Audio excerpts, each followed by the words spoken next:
What's going on, YouTube? I'm back today with another tier list video. Yesterday we did hand traps, board breakers, and went through that. Today I want to actually go through a meta tier list.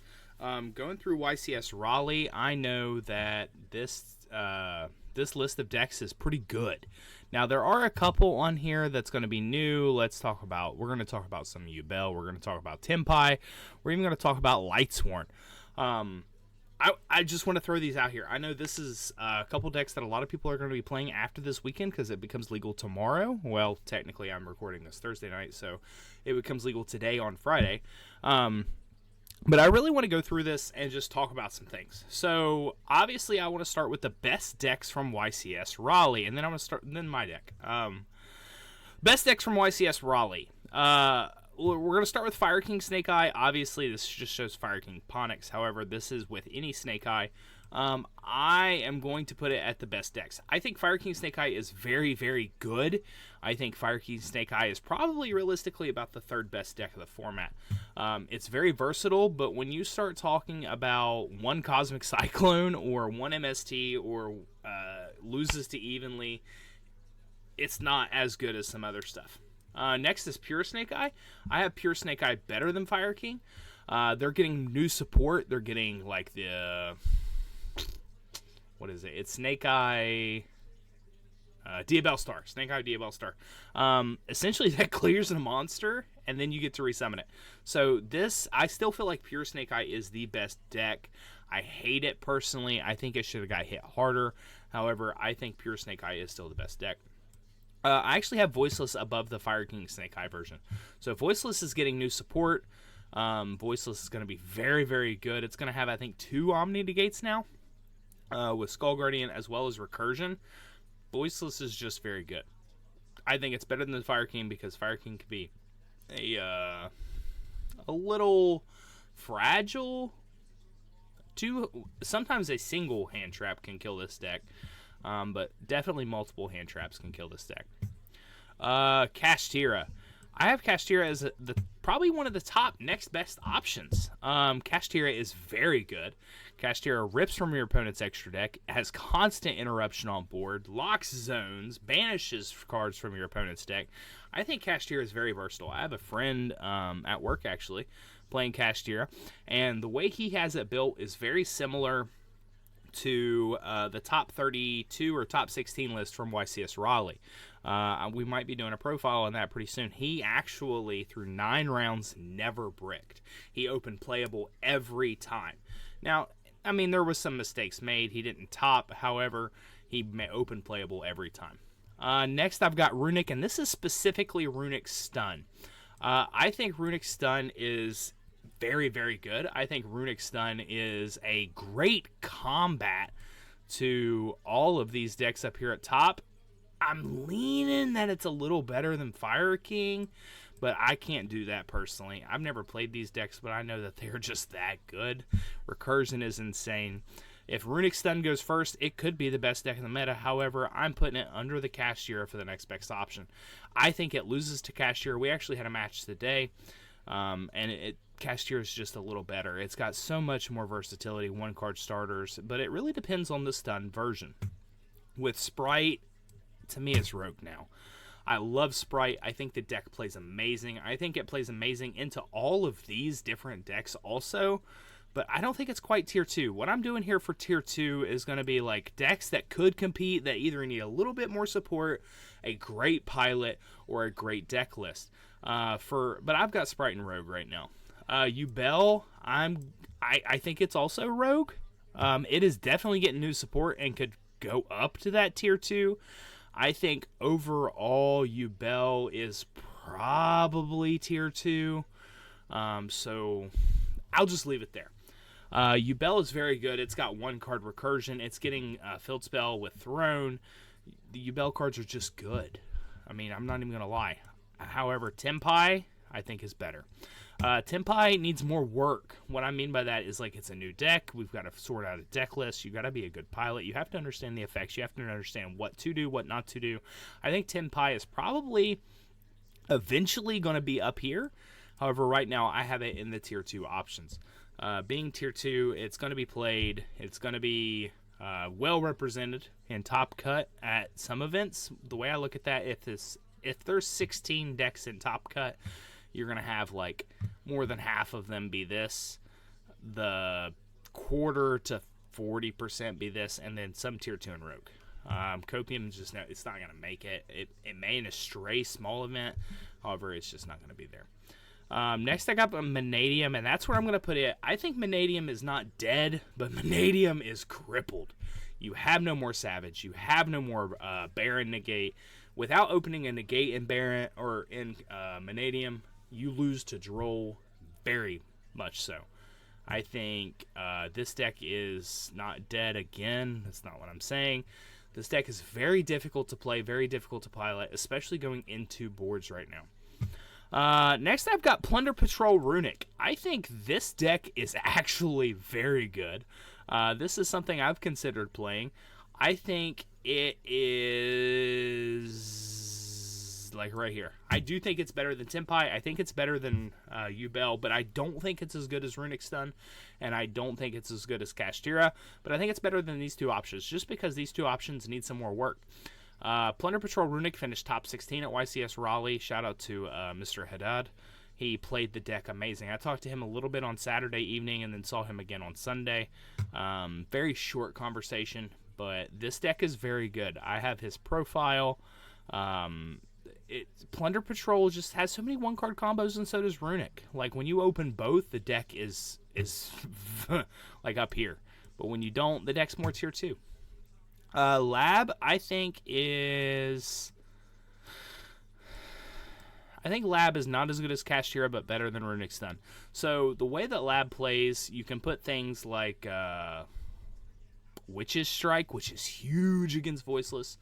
You can put things like Transaction Rollback in the deck.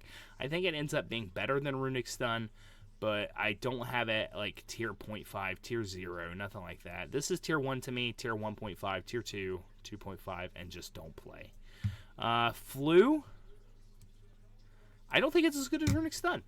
I know there was one Flu player in top 16 at YCS Raleigh.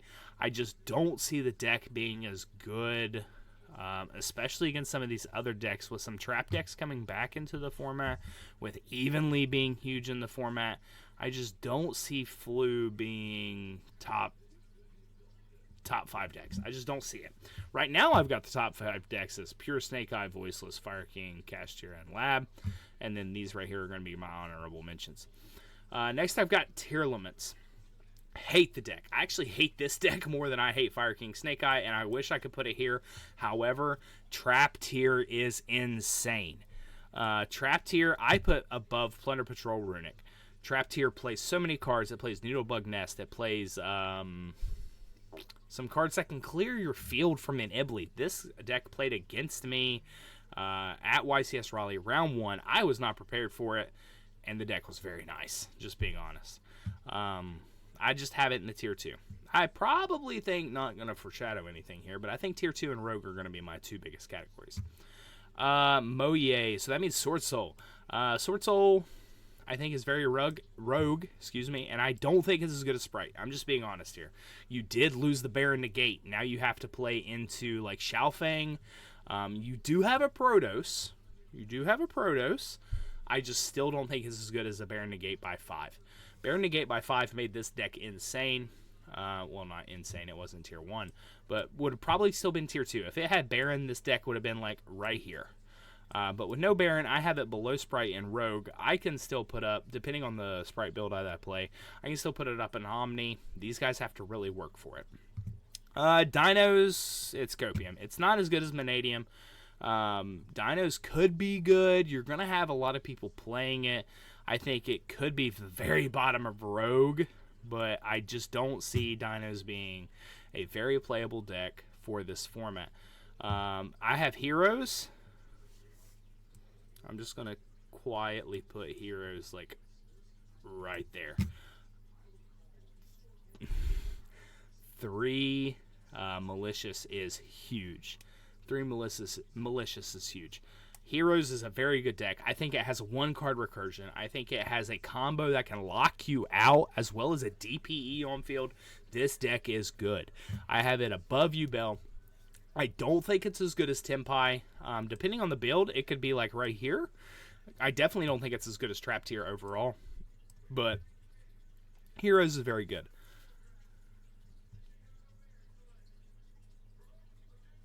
Sorry, I was listening to the draft there. Salad, I think, is better than Manium. I don't think it's as good as Sword Soul. I'm putting it at the top of Copium. Salad could play so many hand traps. It's very interactive. If it is anything above Copium, it's going to be Rogue. We can go ahead and put it there. I don't think it's as good as Sword Soul. I think with Salad, you have to play so many non-engine cards that you brick on them sometimes. And I mean, we could say the same thing about Tempai, not even gonna lie. However, with so many people that can smokescreen into like a Centurion package, Tempai is going to be very nice and very difficult to deal with. Rogue, I'm gonna put Salad there. I think Thunder Dragon's the best Copium deck there is. I was a Thunder player during TOS format. I love the deck. I love the way it played. Being able to put a Colossus on board, and again, just like yesterday's video, I'm going to talk about the fact that I'm going to be doing a Floodgate video very soon. Colossus is Floodgate. He's going to make that list.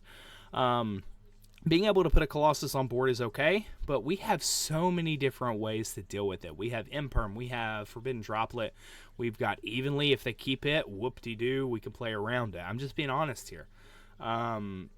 Thunder Dragon is the top of Copium. I don't see it doing anything. I don't think it's there. I think Orcus is the bottom of Rogue so far. Orcus is very nice. You're back to almost full power here. Being able to act or have a Dingearso with a Galatea and a Babel is nice. This is pure. Or Horus Orcus. If you're playing the Horus stuff in it, this deck moves up a little bit, I think. But I'm just going to leave it there. I think we need to see how the deck plays, how it interacts with other top decks. And then if we get a top 16, a top 8 from a regional, we'll start talking about Orcus a little bit. I mean, I'm just being honest. I played the deck. I think the deck is very powerful, but you need some other things in there. Mech Knights. This deck is very sneaky. So in a going for first format, like what we have with Fire King and Voiceless, and Castia is really going second, but Lab and Runic Stun and Flu, this deck gets very good. Very good. I think this deck is better than Heroes. Not even going to lie to you. Mech Knights can do so much. As long as you don't brick and you are going second, Mech Knights is a very good option. Blue into purple effect, like it dodges Imperm, it dodges hand traps. But, I mean, it is one of those things. If you open only Orcus Mech Knight, the Gearsu, if an Imperm hurts, it hurts. You're passing. Next, I've got Pearly here. I think, I'm not even going to lie to you here. I think Jack Zoo was just a very good pilot for Lab, and he was playing some Spice. I think Pearly's better than Lab. I think Pearly's 1.5. I think having to deal with a Noir is huge. I think the deck can play 16 to 18 hand traps is huge and still have combo. It only takes one card. And they play like 12 one-card combos in Pearly. The deck is very, very good, just being honest. Next, I've got like Pure Bestial or a Bestial Runic. I think this deck is the top of Rogue. So losing Baron, losing Savage, it hurts, but you still have Dissipator, you still have a couple negates you can go into. I just don't think this deck is going to be a tier 2 or better deck. Next I've got Sky Strikers. I love Sky Strikers. I love going second Sky Striker. I think it's going to be much better as a splashable engine versus the whole deck. I'm going to put Sky Striker like, I think it's better than Salad. I don't think it's even as good as Sword Soul. I take that back. I do think it's as good as Sword Soul. I don't think it's as good as Sprite, and I know it's not as good as Bestial Runic. I'm going to put that right there in the middle of Rogue. Sky Striker is very good. If you can establish, they took away the floodgates. So if you can go second and establish your spells in Grave, Sky Striker gets so much better. But I just don't see it being, there. Brandid, it's easily right here. I actually think it's better than Fire King Snake Eye. I don't think it's as good as Voiceless after today, after Friday when the new set comes out. I have Brandid as the third best deck. Brandid is super interactive. It can play through boards. You end on a Mirror J. Like, there are so many things Brandid could do. I hate playing against a Brandid deck because they open, it's sort of like Castia. They open one card and they just do what they want, and you have no interaction. You have no, you can do nothing. Last, I have Lightsworn. So Lightsworn's getting some support. Lightsworn is Copium. I don't think Lightsworn's going to be very good. There are so many decks. Here, I'll show you. Okay, Castia. Draw face, Shifter. Pearly. Not really, but it can. Lab. Runic, it's not going to play Shifter. Flu, Shifter. Tier, not going to play it. This isn't going to play it. Tempai, Shifter. Mech Knights, Shifter. Bestial Runic, not going to play it. Sprite can play it in the side. Sword Soul can play it. Salad's not going to play it. But, so I just named 6 decks that can play Shifter. I don't think Lightsworn is going to be good. I don't think it's even going to be good as, Pure Thunder or Bestial Thunder. Again, these are just my takes. Obviously, you all are always welcome to comment. Give me those opinions. Tell me where I missed it. Tell me what I'm forgetting here. I did about 25 different decks, 4, 9, 15, 21. 25 different decks today. There are plenty more decks out there. Like Nimlaria, it is a sneaky deck, but it's definitely the bottom of Rogue. There are just tons of decks out there. So if you think that one that I missed is too good to miss, let me know, and next time I'll hit it. Other than that, thank you all for watching. I really appreciate you supporting the channel. Oh, one more thing. So we hit 200 subscribers. I know that's not a whole lot for a lot of people, but if you made it this far in the video, thank you so much for watching and subscribing. I need to hit 500 before YouTube monetizes, and that's eventually the goal. So 200 subscribers is huge to me. We're 40% of the way there. Let's keep pushing. I appreciate you watching, and thank you so much for supporting the channel. Have a great weekend.